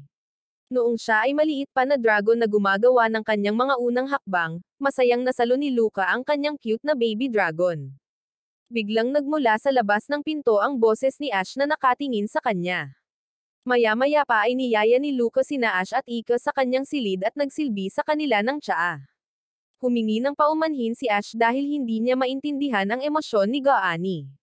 Nang mapansin niyang tumahimik si Luca, mabilis niyang iniba ang topic sa nalalapit na training. Hinikayat niya itong sumali, sinabing kailangan niyang harapin muli si Gaani, na ito ay isang nakatakdang landas para sa kanilang dalawa. Ang tahimik na kapaligiran sa pagitan ni Ash at Luca ay ikinainis ni Ika, at binaligtad niya ang tea table sa pagkainis. Tinuro niya si Luca at inakusahan siya ng mahina at duwag. Ang maaanghang na salita niya ay pilit siyang pinipigilan ni Ash, napag-alitan din siya ni Ika. Sa pagtanggi na umatras, nagtaas ng boses si Ash at nakipagtalo pabalik. Habang nagtatalo ang dalawa, tahimik na pinag-isipan ni Luca ang sinabi ni Ash. Naalala niya ang masasayang pagkakataon na nakasakay sa likod ni Goani. Pagkatapos ay nagsalita siya, nagsasabi na sasama siya kina Ash at Ika. Nang gabing iyon, biglang sumulpat si Milgaos sa pribadong silid ni Aya. Iniulat ni Aya ang kanyang atas sa pagsubaybay kina Ash at Ika nitong mga nakaraang araw. Sa sandaling binanggit niya ang paparating na kampo ng pagsasanay, biglang naalala ni Milgaos ang Willing and Tomb kung saan inilibing ang mga abo ng maliliit na dragon na angkop para sa eksperimento. Inutusan ni Milgaos si Aya na ipagpatuloy ang pagsubaybay sa kanila at iminungkahi na magkita silang muli sa training camp. Matapos matanggap ni Aya ang kanyang mga order at umalis, si Milgaos, na ngayon ay nag-iisa sa madilim na silid, ay naalala si Ika, ang ina po ni Avalon, at ipinahayag na tiyak na sisirain niya siya. Nakatitig sa sarili niyang anino na kumikislap sa dingding, biglang humagalpak si Milgaos sa isang nakakatakot na tawa na parang nakikipag-usap sa isang nagngangalang Julius sa pamamagitan ng anino na iyon. Kinaumagahan, tulad ng plano, nagtipon ng mga estudyante at umalis para sa pagsasanay. Naglakbay si Rebecca kasama si Luca, marahan siyang inaliw sa daan. Sa malapit, si Max ay nakasimangot sa hindi kasiya siyang kasamahan si Ash, nagmumakmak at nagbabala sa kanya na huwag maglagay ng daliri sa kanyang dragon. Sina Sylvia at Ika ang naatasang maglakbay ng magkasama. Masigasig na kinuha ni Ika si Lancelot, na iniwan si Sylvia na walang magawa. Biglang inabot ni Ika si Sylvia na ikinagulat niya. Si Sylvia, na nahihiya, ay mabilis na sinubukang pigilan siya. Pero hindi umatras si Ika at ipinakita ang kanyang pagkadismaya na pinapansin lang ni Ash ang perpektong figure nina Sylvia at Rebecca nang hindi siya napapansin. Naniniwala siya na may mahiwagang dark magic ang umaalis sa atensyon ni Ash mula sa kanya at naging mas sabik na hawakan at galugarin si Sylvia, na nag-iwan sa kanyang pagkataranta at pagmamakaawa. Pagdating, mahigpit na inutusan ni Rebecca ang mga estudyanteng kasali sa pagsasanay. Nakinig ng mabuti ang lahat ng estudyante, na hindi na malayang nakaramdam ng tensyon kay Ash. Pagkaraan ng ilang sandali, pinalambot ni Rebecca ang kanyang tono at ngumiti, iminumungkahi na ang lahat ay maligo sa ilog para sa kasiyahan. Ang lahat ay masigasig na sumang-ayon at masayang nasiyahan sa malamig na tubig. Sa sandaling iyon, napansin ng isang estudyante si Angelica na naglalakad mag-isa sa malalim na kagubatan. Nang tanungin kung saan siya pupunta, hindi direktang sumagot si Angelica at ipinahiwatig lamang na ito ay sikreto. Sa ibang lugar, tatalikod na sana si Ash at aalis, bigla siyang hinayla ng dragon ni Jessie pababa ng malaking ilog. Sa panig ni Sylvia, labis siyang napahiya nang makita ang lantad na swimsuit na dinala ni Shelley.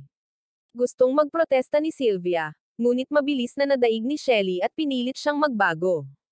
Tuwang-tuwa ang mga lalaking estudyante sa kaakit-akit na mga figure nina Rebecca at Sylvia sa kanilang magaganda na swimsuit. Namula si Sylvia sa kahihiyan at nagreklamo kay Shelley kung gaano ka-revealing ang outfit niya. Katulad ng nabanggit ni Shelley kay Ash, biglang hinayla ni Jessie si Ash para lampasan si Sylvia. Nakasakay sa likuran ni Lancelot, ipinahayag ni Ika ang kanyang intensyon na pigilan si Jessie at si Sylvia ay sabik na sumama sa kanya upang humabol. Si Ash, na nahuli sa pagitan ng lahat ng mga masiglang babae, ay sumigaw sa pagkabalisa. Noong gabing iyon, hindi sinasadyang nakita ni Ash si Luca na naglalakad mag-isa sa kagubatan.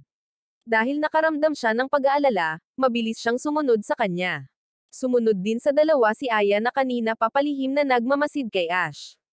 Sumunod si Ash kay Luca sa isang maliit na lawa na nasa lalim ng kagubatan kung saan dahan-dahan siyang lumapit at humarap kay Goani. Malumanay niyang ipinahayag ang kanyang nararamdaman kay Goani, sinabing gusto niya itong makasama magpakailanman at nais niyang sakyan siya muli. Ngunit nang iabot ni Luca ang kanyang kamay, nagpakawala ng protesta si Goani. Nalungkot at naguguluhan, hindi niya maintindihan kung bakit ganoon ang reaksyon nito. Galit na humakbang si Ash at hinarap si Goani, binabalaan siya sa malupit na tono na gagawa siya ng puwersa kung kinakailangan. Nagpagalit ito kay Goani na agad namang sinugod si Ash. Nang walang anumang proteksyon na baluti, naiwasan lamang ni Ash ang mga pag-atake nito. Sinamantala ang sandali ng magambala si Goani, tumalon si Ash mula sa itaas papunta sa likod nito. Ngunit nang akala niya ay nakuha na niya ang kontrol, isang pulang bilog ang nagpakita sa itaas ng kanyang ulo. Ginamit ni Goani ang spell ng pagtanggi para ipagtanggol ang sarili, pinalipad si Ash sa malayo. Malubhang nasugatan, nawalan ng malay si Ash. Nanunood pa rin, malalim ang iniisip ni Aya. Naalala kung paano siya niligtas minsan ni Ash, pinili niyang iligtas siya. Ilang sandali pa, nagkamalay si Ash sa isang mahiwagang espasyo. Ipinatawag siya ni Nat Halia sa Dragon Armor Workshop, isang lugar na nakalaan para sa mga kaluluwa. Gusto niyang ipakita sa kanya ang emosyon ni Goani, at nais ni Goani na humingi ng tawad kay Ash sa pananakit sa kanya at ipinahayag na ang likod niya ay kay Luca lamang. Ikinwento rin ni Nat Halia kung paanong 3 buwan na nakalipas habang nagsasanay ng Dragon Dance, aksidenteng nahulog si Luca sa likod ni Goani. Simula noon, tinanggihan siya ni Goani dahil sa takot na muling masaktan siya. Inihayag din ni Nat Halia na 5 araw na lang ang natitira para mabuhay si Goani. Isang mahinang liwanag ang nakapalibot kay Ash at nakaalis siya sa mahiwagang espasyo pagkagising sa totoong mundo. Natigilan siya nang makita si Luca na nakahiga at nakahawak sa kanya ng mahigpit. Naniniwala siyang ang paggawa nito ay makatutulong na mapababa ang kanyang lagnat. Mabilis na nanambalik si Ash at sinabi sa kanya ang lahat ng natutunan niya kay Nat Halia. Matapos maunawaan ang sitwasyon, naunawaan din ni Luca ang nararamdaman ni Goani. Nagmamadali siyang umalis para hanapin si Goani dahil ngayon ang ika-5 araw ng sesyon ng pagsasanay at huling araw din nito. Nang gabing iyon, sa wakas ay dumating si Angelica sa puntod ng maalamat na dragon. Nakahanap siya ng isang libro ng kontrata, at nang magsimula siyang magbasa ng ilang linya tungkol sa digmaan sa pagitan ng 2 paksayon noong unang panahon, biglang nagpakita si Milgaos at tinawag siya sa palayaw na ang pangalang itinatawag ni Prinsipe Julius. Habang siya ay naguguluhan pa, si Angelica ay pinawalan ng malay ni Aya. Nang mag-utos si Milgaos na tapusin siya, pinigilan siya ng isang mahiwagang puwersa, na pinilit na iwanan si Angelica at umalis kasama si Aya upang maghanda para sa kanilang paparating na plano. Sa training camp, excited na niyakap ni Ika si Ash nang magising siya at lumapit din sina Rebecca at Sylvia para tingnan siya. Sa sandaling iyon, nagmamadaling bumalik si Luca, nag-aalalang tinawag ang pangalan ni Goani. Gaya ng plano, labis na ikinatuwa ng mga estudyante ang party. Samantala, nagmamadaling hinanap sina Ash, Sylvia, Ika, at Luca si Goani. Dahil nasugatan pa si Ash, lahat ay nag-aalala. Hindi nagtagal, sabik na ibinalita ni Luca sa lahat na nawala si Goani at naputol ang astral flow. Binanggit ni Rebecca ang William Mausoleum, kung saan ayaw ng isang dragon na nagngangalang Nota na makita siya ng kanyang amo na mahina at unti-unting nawawala. Kaya, pinutol niya ang kanyang astral flow at nasawi na mag-isa sa libingan na iyon. Naniniwala si Rebecca na si Goani ay maaaring magkaroon ng katulad na mga saloobin kay Nota. Iminungkahi niyang pansamantalang ipagpaliban ang seremonya at palibutan ng mga estudyante ang mausoleum ng Willingham. Tinutulan ni Ash ang ideyang ito, nais na masiyahan ang lahat sa party. Pinilit niyang aasikasuhin ang bagay kay Luca at sumugod si Ash patungo sa misteryosong mausoleum ng Willingham. Mula sa itaas, nakita ni Milgaos ang figure ni Lancelot at tinawag ang isang bagay na masama. Sa wakas ay dumating si Ash at ang iba pa sa pasukan ng puntod. Isang marahas na lindol ang tumama, na ikinaalarma ng lahat. Nagpakita ang mga kakaibang ulap sa itaas ng kanilang mga ulo, at ang isang pakiramdam ng pangamba ay lalong nagpabalisa kay Ika.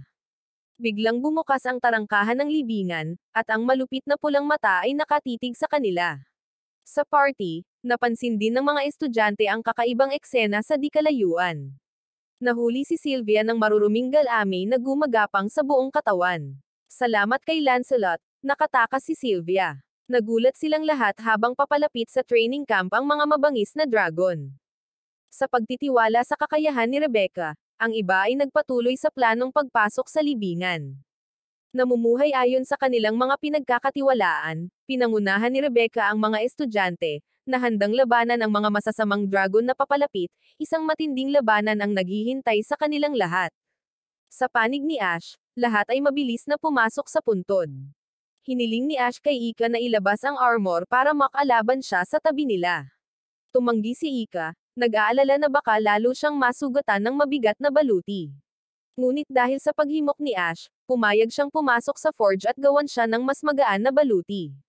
Sa pagsunod sa kanyang mga tagubilin, mahigpit na niyakap ni Ash si Ika upang protektahan ang kanyang katawan habang ipinadala niya ang kanyang espiritu sa forge.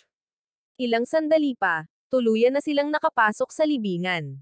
Biglang tumigil si Lancelot na ikinalito ni Sylvia. Nagpakita si Milgaos, na ikinatulala ng lahat. Mahigpit na idineklara ni Sylvia sa pangalan ng royalty na wawasakin niya siya. Ngunit tumawa lamang si Milgaos, na ikinagalit niya. Kinukutya siya nito, sinabing duwag lang siya at walang kwentang tao. Tinawag siya ni Milgaos na Sylvie, na nag-uudyok sa mga alaala ng kanyang pinakamamahal na kuya na kinuha dahil sa paglabag sa Prinsipe Julius ng Tabo. Pagkatapos ay ibinaling ni Milgaos ang kanyang atensyon kay Ash at sa Avalon Princess Ika, na nag-udyok kay Ash na galit na tanungin siya, ngunit hindi sumagot si Milgaos at sa halip ay nagpaliwanag ng detalyado tungkol sa napakalaking dragon na kagigising lang. Si Nota, na ngayon ay mabangis, ang kanyang mga mata ay namumula sa dugo, nanlilisik ng direkta sa kanila. Sa Dragon Armor Workshop, maingat na hinarap ni Ika si Nathalia. Gustong hiramin ni Ika ang isa sa mga sample na armor ni Nathalia para gawing muli ito dahil wala siyang sapat na oras para gumawa ng bago. Sumang-ayon si Nathalia, ngunit sa isang kondisyon, kailangang ibigay ni Ika ang orihinal na baluti kay Ash balang araw, na nangangahulugang iaalay ang kanyang kaluluwa at katawan sa kanyang master. Bagamat hindi nasisiyahan, atubiling tinanggap ito ni Ika. Habang naghahanap ng angkop na armor set, biglang nakatanggap si Nathalia ng balita na nasa panganib si Ash, na nag-udyok sa kanya na mabilis na tapusin ang armor. Sa kampo ng pagsasanay, ang mga nagsasanay ay malupit na pinahihirapan ng mga galame, na walang tigil na bumabalot sa paligid at dumulas sa kanilang buong katawan. Nahuli rin si Jessie sa nakakakilabot na eksena, mahigpit na nakagapos sa mga galame. Ngunit sa kabutihang palad, ang kanyang dragon ay mabilis na dumating upang iligtas siya. Patuloy na nilalabanan ni Rebecca ang isang kawan ng papalapit na mga dragon, at sobrang pawis na namumuo sa kanyang noo sa ilalim ng matinding presyon. Sa loob ng libingan, galit na umiiwas si Sylvia sa malalaking galame na nakapaligid sa kanya. Puno ng determinasyon, naniwala siyang mapapakalma niya si Nota. Samantala, ang mahinang si Luca ay nababalot din ng mga galame, sumisigaw sa pagkadismaya. Biglang hinawakan ng mga galame si Ika mula sa mga braso ni Ash. Walang humpay silang kumapit sa kanya, ngunit sa kritikal na sandali ng krisis, sa wakas ay nagising si Ika at inaliw si Ash. Isang spell na ginawa niya ang nagpapaliwanag sa kalawakan at sinira ang masasamang galame. Hindi napigilan ni Milgaos na purihin ang kanyang maningning na kinang. Mula sa loob ng kumikinang na liwanag, biglang naglunsad ng pag-atake si Ash sa kanya. Habang nakatuon si Sylvia sa pagsupil sa Nota, sinamantala ni Ash ang pagkakataon na salakayin si Milgaos. Gamit ang magic ng petrification mula sa kanyang armor, sinubukan niyang i-immobilize ang mga mabangis na dragon na nakapalibot kay Milgaos. Ngunit ang maliksi na si Milgaos ay walang kahirap-hirap na umiwas sa spell ni Ash at sinaktan siya ng malakas, na sinira ang karamihan sa kanyang baluti. Muli, sinunggaban ni Milgaos si Ash. Ngunit habang nadidistract siya, mabilis na pinetrify ni Ash ang kanyang braso. Sa sandaling iyon, bumalik si Sylvia, na matagumpay na napatahimik si Nota at napigilan si Milgaos sa pag-atake pa. Gayunpaman, walang pag-aalinlangan, pinutol niya ang kamay niyang bato na ngayon. Habang ang lahat ay nakatayo sa gulat, siya ay mabilis na nakatakas. Malayo sa lugar ng pagsasanay, ang patuloy na labanan ay nag-iwan pa rin ng matinding pag-aalala kay Luca.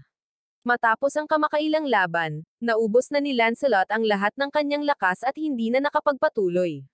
Napabuntong hininga si Luca, sinisisi ang sarili dahil hindi niya magawang tumulong. Bigla niyang hinawakan ang kamay ni Ash at tumalon kasama siya sa bangin. Ipinahayag niya ang kanyang hiling na manatili si Ash sa kanyang tabi para magkaroon siya ng lakas ng loob na suportahan ang mga trainees. Napapanatag sa pangako ni Ash, mas nakaramdam ng tiwala si Luca.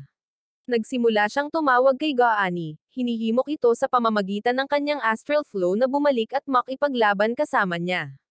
Bumalik sa kampo, unti-unting naaabot ng lahat ang kanilang mga limitasyon dahil sa napakaraming bilang ng mga kaaway. Habang si Rebecca ay nagiging desperado, hindi makahanap ng paraan upang harapin ang mga ganid na dragon, isang liwanag mula sa malayo ang nakakuha ng atensyon ng lahat. Si Gaani, karga-karga sina Luca at Ash, ay mabilis na bumalik sa training ground. Mabilis na lumipad, tumayo si Luca sa likuran ni Gaani at nagtanghal ng dragon dance ng kanyang pamilya. Isang misteryosong asul na liwanag ang nagpakita sa madilim na kalangitan. Umuulan ang mga sinag ng liwanag, pinaalis ang mabangis na mga dragon at iniligtas ang mga nakapaligid na trainees. Hindi maiwasan ng mga estudyante at ni Rebecca na maipagmalaki ang matapang na ginawa ni Luca. Sa ibang lugar, iniuulat ni Milgaos ang lahat sa isang taong tumugon ng may nakakatakot na ngiti, na nagpapatunay na personal niyang aalisin ang sinumang humarang sa kanya sa Continental Congress. Kinaumagahan, ipinagdiwang ng lahat ang kanilang tagumpay sa libingan. Biglang may dumating na babae para maghatid ng sulat kay Sylvia. Nais ng kanyang ama na dumalo siya sa Continental Congress at nais na makilala din si Ash at Ika, na iniwan si Ash na nalilito. Sa maaliwalas na bughaw na kalangitan, makikita si Lancelot na karga-karga sina Sylvia, Ash, at Ika sa kanyang likuran. Kasabay nito, umalangaw ang mahinahong boses ni Sylvia, na ipinakilala ang Continental Congress at ang paksayo ng Lotterimont na mangganguna sa oras na ito. Naguguluhan na nagtanong si Ash kung bakit kailangan nilang dumalo ni Ika sa isang mahalagang pagpupulong. Bago natapos ni Ash ang kanyang pangungusap, naipahayag na ni Ika ang kanyang hinala tungkol sa lungsod ng Fontaine. Matapos marinig ang paglalarawan ni Ash, masaya niyang ipinahayag ang kanyang pananabik sa mga kakaibang pancake dito. Habang masigla pa rin silang nagkukwentuhan ay inanunsyo ni Sylvia na dumating na sila. Pagpasok sa palasyo, magalang na pumila ang mga katulong para salubungin ang pagbabalik ni Sylvia. Kaagad pagkatapos, mabilis na ipinaalam ni Freta sa kanya na hinihintay ni Oswald si Sylvia sa kabila ng kanyang pagnanais na isama sina Ash at Ika sa paglilibot. Ang kanyang determinasyon ay pinilit si Sylvia na umalis nang walang magawa. Pero kahit ganon, tumalikod siya para bigyan ng instructions sina Ash at Ika. Gaya ng itinuro ni Sylvia, dinala sila ni Freta sa paglilibot sa mahahalagang lokasyon sa loob ng kastilyo at nagsimulang ipaliwanag kung bakit kailangan ang mahigpit na seguridad. Pagdating nila sa kwarto ni Veronica, galit na sumugod si Ika dahil sa sobrang higpit ng kilos ni Freta, pero mabilis siyang pinigilan ni Ash. Pagkabukas ng pinto, nabuhusan silang tatlo ng tubig sa panlinis na balde ni Rose. Patuloy na humihingi ng tawad si Rose habang galit na nagtanong si Freta sa kanya. Parang natatakot na lalo siyang magalit, agad na sinagot ni Rose na ayaw niyang mabasa ang damit niya habang naglilinis. Pagkatapos noon, isinabot ni na Rose, Freta, Ika, at Ash ang kanilang basang damit at nagpalit ng bago. Pagkatapos ay inatasan ni Freta si Rose ng gawaing paglilinis at pagbabantay kina Ash at Ika. Habang naglalakad si Freta palayo, biglang may naganap na maliit na insidente na nagpaputi sa kanyang mukha sa gulat. Nang makita ito, agad na tumalon si Ika para takpan ang mga mata ni Ash mula sa tanawin. Bumalik kasama si Sylvia, habang binubuksan niya ang pinto ng kwarto ni Oswald, mabilis na tumatakbo ang katawan nito patungo sa kanya kaya hindi niya maiwasang suntukin siya. Hindi man lang siya nagalit sa malakas na suntok nito, bagkus ay mukhang mas excited pa si Oswald kaysa noon dahil masyadong pinaalalahanan siya ni Sylvia sa kanyang yumaong asawa. Sa isang kisap mata, nakaupo na sa hapag ang dalawa at seryosong nag-uusap tungkol sa nalalapit na parliament. Lalong naging curious si Sylvia kung bakit inimbitahan sina Ash at Ika, at buong pananabik na ipinaliwanag ni Oswald na naghahanap lang siya ng mapag-aaksayahan ng oras kaya hindi siya nakaimik. Sa parehong oras, nalinisan na ni Ash ang kwarto ni Veronica at nang mapansin ang curious na mga mata ni Ika, nilapitan niya ito at niyaya itong tuklasin ang lungsod kasama niya.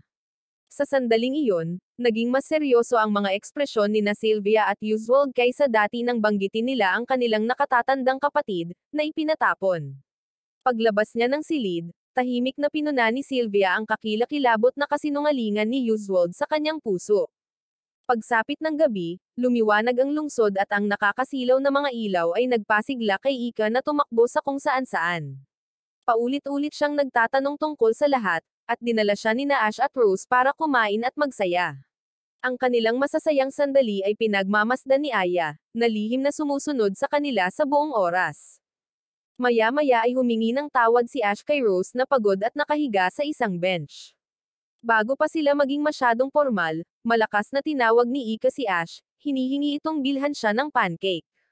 Habang tuwang-tuwa pa siya sa pag-o-order, unti-unting namula ang mukha ni Ash nang makita ang magiliw na mag-partner sa malapit. Naguluhan din si Ika sa nakita at kahit naguguluhan siya, sinubukan pa rin ni Ash na ipaliwanag ito sa kanya. Lalong naging romantiko ang kapaligiran sa kanilang paligid dahil pinayagan siya ni Ika na hawakan ang kamay nito. Lalong namula ang dalawa nang makita ang isang mag-asawang romantikong nagkikis sa harapan nila. Biglang nagpakita sa kalangitan ang isang airship na may mas puting Shostan family emblem, na biglang pinutol ang matamis na sandali. Sa ilang sandali, nagpakita si Shelly sa likuran nila, karga-karga si Rose sa kanyang balikat, at ang hindi inaasahang pagdating niya ay agad na naghiwalay kina Ash at Ika. Pagbalik sa palasyo ng hari, nang magpalit ng formal na damit sina Ash at Ika para makipagkita kay Oswald, pumasok si Sylvia na may napakagandang kasuotan. Pagkakita sa kanya, hindi na napigilan ni Ash ang mga papuri na ikinagalit ni Ika at napahawak sa kanya habang pinapagalitan siya. Habang gumagawa pa rin ng maingay na kaguluhan ang dalawa, mahinahong pumasok si Freta para ibalita na handa na ang handaan. Di nagtagal pagkatapos, sa wakas ay nakilala nila si Oswald, na mainit na pinuri sila bilang isang magiliw na hari. Bakas sa mukha ni Ash ang pagkataranta nang makita niyang seryosong yumuko si Oswald at nagpahayag ng pasasalamat sa pagresolba sa isyu ng necromancia, at sa insidente sa simbahan ng Willingham. Bago pa man makapagsalita si Ash, inihayag ni Oswald na mula sa araw na ito, si Ash ay magiging isang drug owner, na ginugulat ang lahat at iniiwang nakanganga ang kanilang mga bibig. Malumanay na pinatunayan ni Oswald na si Ash ay karapat-dapat sa titulo. Sa sumunod na sandali, kinuha niya ang espada mula kay Freta at same time na ipinagkaloob sa kanya ang titulong drug owner. Si Sylvia, na kanina pa nagmamasid sa malapit, ay biglang namula sa isiping si Ash ay maaari na ngayong magpakasal sa isang taong may marangal na angkan. Pagkatapos nilang lumipat sa dinner banquet hall, mahinahong sinagot ni Oswald ang tanong ni Sylvia kung bakit hindi dumalo sa kongreso ang imperyo ng Zapero. Lalo siyang naging masigasig nang pumayag sina Ash at Ika na dumalo sa masquerade ball kinabukasan. Sa loob lang ng isang segundo, biglang nagbago ang tono ni Oswald habang tinanong niya si Ash tungkol sa relasyon nila ni Sylvia. Nang makitang itinanggi ito ni Ash nang walang pag-aalinlangan, tumalikod si Sylvia sa kahihiyan at pagkadismaya, hindi man lang sumulyap sa kanya. Lumipat ang eksena sa White Base Showon, kung saan tuwang-tuwang tumakbo si Aya sa sandaling makita niyang malusog pa rin si Milgaos. Ngunit bigla siyang napatigil nang makitang pinupuri niya ang sariling braso sa kakaibang paraan. Sa malawak na espasyo, biglang umalangaw ang pinong boses ni Claude habang kinukwento niya ang nakaraan ni Milgaos, sinasagot ang lahat ng tanong ni Aya. Sa ilalim ng kanyang nagtatakang tingin, dahan-daang inactivate ni Claude ang Yggdrasil magic device at ibinunyag na magsisimula ang pagsubok nito bukas. Nang marinig ang tono ng pagkalkula sa boses ni Milgaos, inulit ni Aya ang kanyang tanong sa pagkalito at ipinaalam ni Claude na kailangan niyang agawin si Ika para sa eksperimento.